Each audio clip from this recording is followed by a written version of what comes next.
5 साल का फेज किसी भी इंसान के जीवन में एक बहुत बड़ा फेज होता है, जीवन में बदलावों को फील करने के लिए। आप अपने जीवन के जरा पिछले 5 साल रिवाइंड करके देखिए, आपको याद आ जाएगा कितनी चुनौतियां आपने देखी, कितनी चुनौतियों से पार पाया। जो टेस्ट आपके 5 साल पहले थे, कितने उसमें से बदल गए।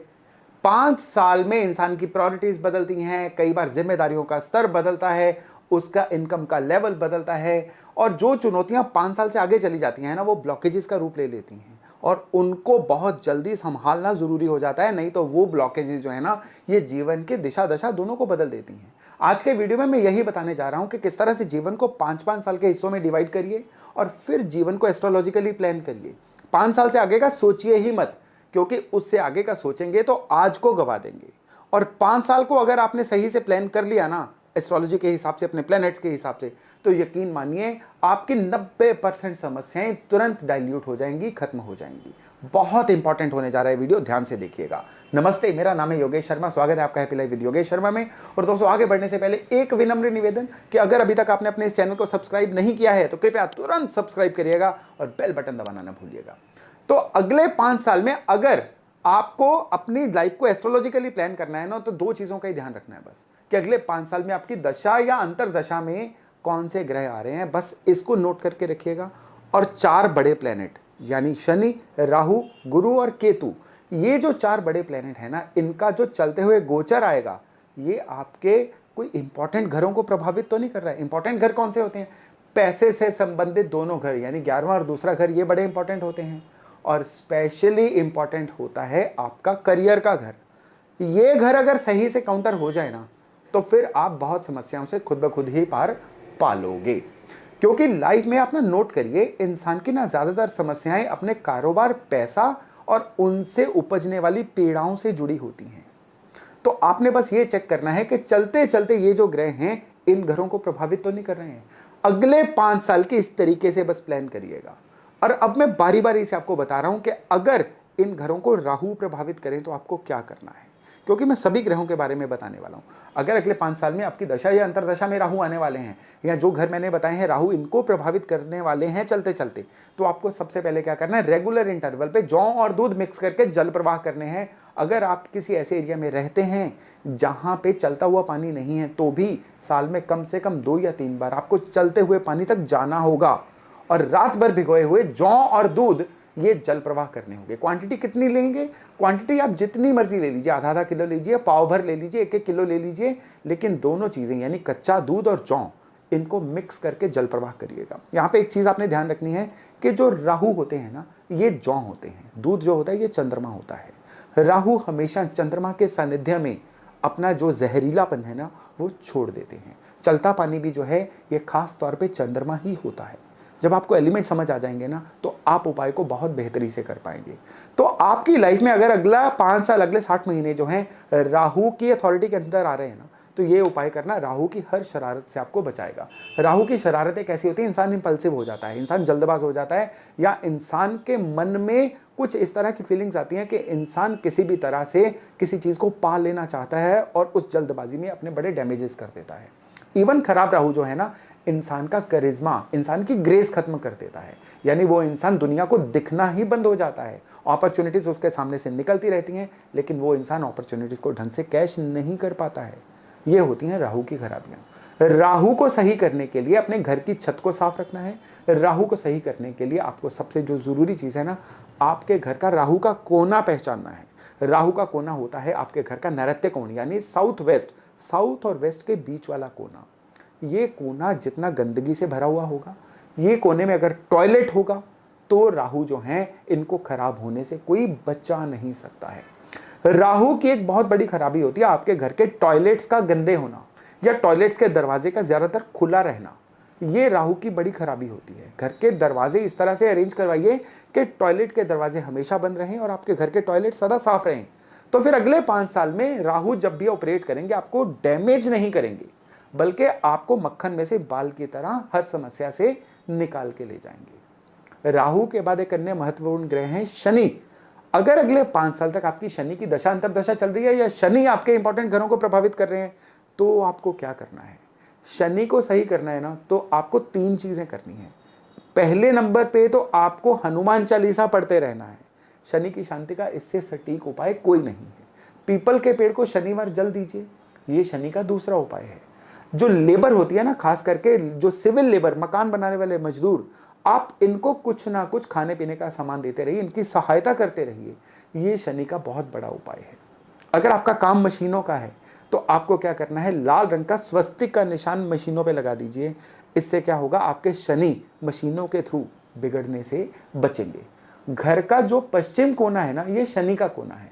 घर के पश्चिम कोने में आपको क्या करना है, एक देखिए, ये कहने की बात ही नहीं होगी कि सफाई रखनी है, क्योंकि सफाई तो आपको हर दिशा में चाहिए, लेकिन यहां पे आपको पश्चिम कोने में एक विशेष चीज करनी है, एक पिरामिड रख दीजिए।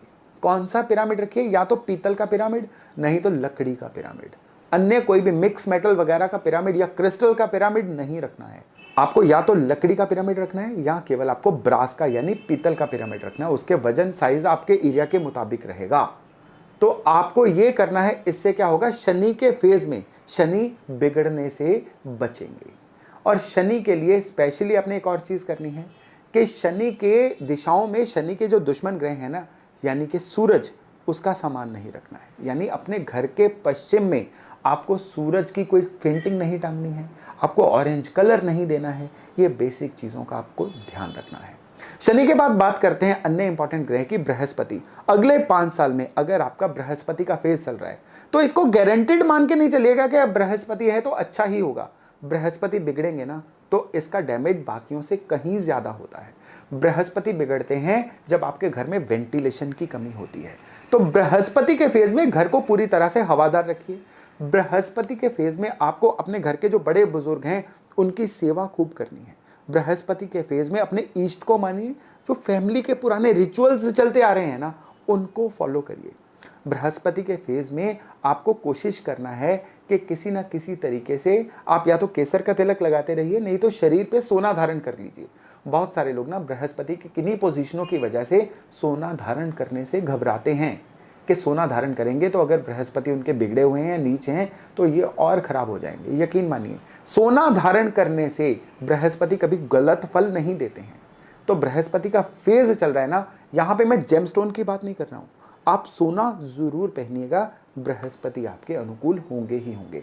बृहस्पति को अनुकूल करने का एक बड़ा ही जबरदस्त तरीका होता है लक्ष्मी नारायण पूजा। क्योंकि बृहस्पति क्या है, बृहस्पति हैं आपके जीवन में सब्सिस्टेंस देने वाले, आपकी लाइफ को कंटिन्यूटी में रखने वाले।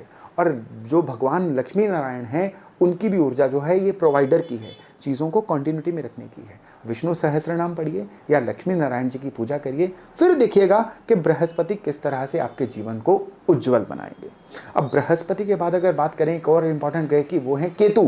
केतु बहुत इंपॉर्टेंट है, क्योंकि केतु जब खराब हो जाएंगे ना, ये इंसान को केवल भटका भी नहीं देंगे, इंसान के फैसले इतने गलत करा देंगे कि अब इंसान जो है कॉन्फिडेंस ही लूज कर जाएगा अपना।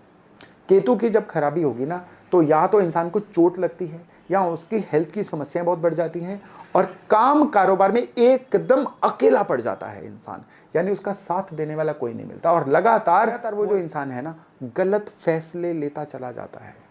तो केतु के फेज में आपने क्या करना है, सबसे पहले तो आवारा कुत्तों की सेवा करिए। ये केतु की शांति का एक बहुत बड़ा उपाय है। केतु अगर आपकी लाइफ में चल रहे हैं तो आपको यहाँ पे एक बड़ा विशेष उपाय बता रहा हूं, वो है गणपति आराधना। हर बुधवार को दुर्वा घास गणपति के आगे चढ़ा के आइए, क्योंकि केतु की शांति का इससे बेहतर उपाय हो ही नहीं सकता है। कई लोग केतु के मंत्रों का जप करते हैं, कई लोग ग्रहों को शांत करने के लिए उनके मंत्रों का जप करते हैं। नो डाउट मंत्र अपने आप में कंप्लीट होते हैं, लेकिन मंत्रों को पढ़ने का एक विधान होता है। उसके बिना मंत्र पढ़ेंगे तो वो आपका केवल वेस्टेज ऑफ टाइम हो जाएगा, उसका असर नहीं आएगा। इसलिए मैं कभी भी अपने वीडियोस में ना मंत्रों के ऊपर एम्फेसाइज नहीं करता हूं, क्योंकि वो प्रॉपर गुरु के सानिध्य के बिना मंत्रों का जप करना ना कई बार बड़ा सुसाइडल सा हो जाता है। तो आप केतु के लिए गणपति आराधना करिए, बुधवार के बुधवार दूब या दुर्वा घास जो होती है वो गणपति जी को अर्पण करिए और फिर देखिएगा कि किस तरह से आपको केतु के जबरदस्त रिजल्ट मिलते हैं। अब अगर बात करें ना शुक्र या बुध की, शुक्र जो हैं ये अगले 5 साल तक चलेंगे, तो यहाँ पे आपको एक ध्यान देना है। नॉर्मली बृहस्पति की तरह ना लोग शुक्र को भी बहुत गलत फहमियों में ले लेते हैं कि शुक्र हैं, अच्छा ही देंगे। ऐसा नहीं होता है। अगर आपके घर के साउथ ईस्ट बिगड़े होंगे ना, तो शुक्र कभी भी अच्छा रिजल्ट दे ही नहीं पाएंगे। शुक्र की दशा में घर के साउथ ईस्ट को साफ रखिए, यानी अग्निकोण को। अगर आपके घर के अग्निकोण में आपको लगता है कि कोई ना कोई ऐसी खराबी है जो आप रिमूव नहीं कर पा रहे हैं, तो साउथ ईस्ट में 0 वाट का लाल बल्ब चला दीजिए। शुक्र की दशा में आपको एक बड़ा इंपॉर्टेंट उपाय बता रहा हूं, वो है अपने आप को अरेंज करके रखना। शुक्र है ऑर्गेनाइज्ड। शुक्र की दशा में अगर शुक्र ने आपको पीड़ित करना हुआ ना, वो आपको क्या करेगा, डिस्टर्ब्ड पर्सनैलिटी बना देगा। आप जितना अपने आप को अरेंज करके रखते हैं, आप अपनी सराउंडिंग को, अपने विचारों को, अपनी रूटीन को, उतना ही शुक्र आपको जबरदस्त रिजल्ट देंगे। यानी अपने आप को अरेंज कर लेना शुक्र की कृपा पाने का सबसे जबरदस्त तरीका है। शुक्र के बाद बात करें बुध की। बुध का अगर समय है ना अगले 5 साल में, बुध के समय को सही करने के लिए आपको सबसे बढ़िया उपाय देता हूं। बुध का एक ऐसा उपाय है जो कभी नुकसान नहीं करता, उल्टे फायदा ही करता है। साबुत मूंग यानी हरी वाली दाल रात को भिगोइए, सुबह पक्षियों को डालिए। आपके घर का जो उत्तर कोना है, नॉर्थ, वहां पे आप मनी प्लांट लगाइए, वहां पे आप हरे भरे पौधे लगाइए। अगर ऐसा संभव नहीं है ना, तो एक कुबेर की मूर्ति लीजिए, ब्रास के कुबेर, उसको घर के नॉर्थ में रखिए। फिर देखिएगा कि बुध आपका साथ किस तरह से देते हैं और आपके जीवन को किस तरह से अरेंज करते हैं। और इसके अलावा आपने एक और काम करना है जिससे बुध आपके बहुत जबरदस्त सही होंगे, वो है दुर्गा सप्तशती को पढ़ना। माँ दुर्गा की उपासना का आपके लिए सबसे बढ़िया तरीका रहेगा।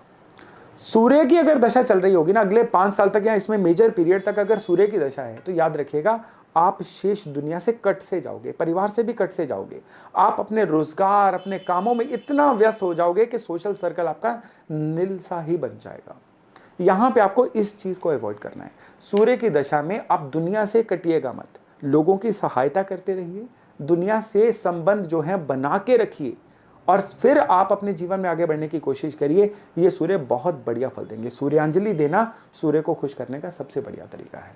और चंद्रमा अगर आपकी दशा चल रही है अगले 5 साल तक, तो चंद्रमा के लिए आपको क्या करना है, सबसे बढ़िया उपाय चंद्रमा का आपको दे रहा हूं, वो है भगवान शिव उपासना। आप हर मंडे जाइए, कच्चे दूध में चावल डाल के भगवान शिव के ऊपर अर्पण करिए, शिवलिंग के ऊपर। चंद्रमा को सही करने का बड़ा जबरदस्त तरीका है। इसके अलावा मंडे के मंडे बरगद के पेड़ को आप मीठा दूध चढ़ाइए, ये भी आपके चंद्रमा को बहुत सही करेगा। हो सके तो चांदी का ब्रेसलेट या चांदी की चेन गले में पहन के रखिए।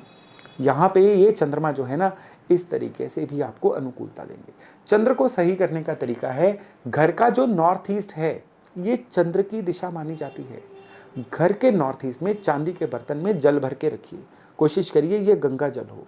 तो इससे क्या है, चंद्र की ऊर्जा आपके घर में भी स्थापित होती है और फिर ये जो चंद्र है ना, आपके जीवन से संवाद कायम करते हैं और आपके समय को आपके अनुकूल बनाते हैं। और अब बात करते हैं मंगल की। अगर आपका मंगल का फेज चल रहा है ना, देखिए मंगल एक ऐसा ग्रह है जो डायरेक्टली इसके उपाय करो ना, कई बार वो उपाय उल्टे पड़ जाते हैं। तो मंगल की अगर आपकी दशा अंतर्दशा चल रही है ना, तो एक ही उपाय 100 उपायों के बराबर एक उपाय आपको दे रहा हूं। चांदी का आप 3 इंच बाय 3 इंच का एक स्क्वायर टुकड़ा लीजिए और उसको अपने मुख्य द्वार के बाहर की तरफ चिपका दीजिए। बस इतना भर करिए और फिर देखिएगा कि मंगल किस तरह से अपनी बेहतरीन ऊर्जा आपके घर के अंदर लेके आते हैं और आपके घर के द्वारा आपके जीवन को निहाल करते हैं। तो दोस्तों, ये थी मेरी एक छोटा सा प्रयास आपको ये बताने का कि किस तरह से केवल अगले 5 साल का ही सोच के आप ना केवल अपनी सारी चुनौतियों से पार पा सकते हैं, बल्कि आप आने वाले लंबे जीवन को भी बहुत ही बेहतरीन बना सकते हैं। तो आज का वीडियो था यही तक। बहुत जल्द मिलते हैं नए वीडियो, नए टॉपिक के साथ। अपना खूब ध्यान रखिएगा। नमस्कार।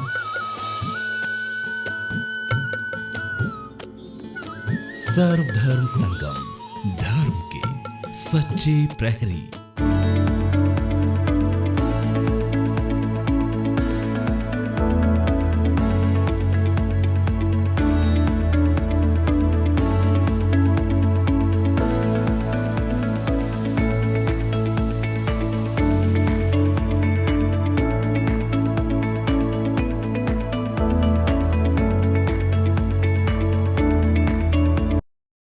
सर्वधर्म संगम टीवी चैनल को लाइक, शेयर और सब्सक्राइब करें। साथ ही बेल आइकन को प्रेस करना ना भूलें।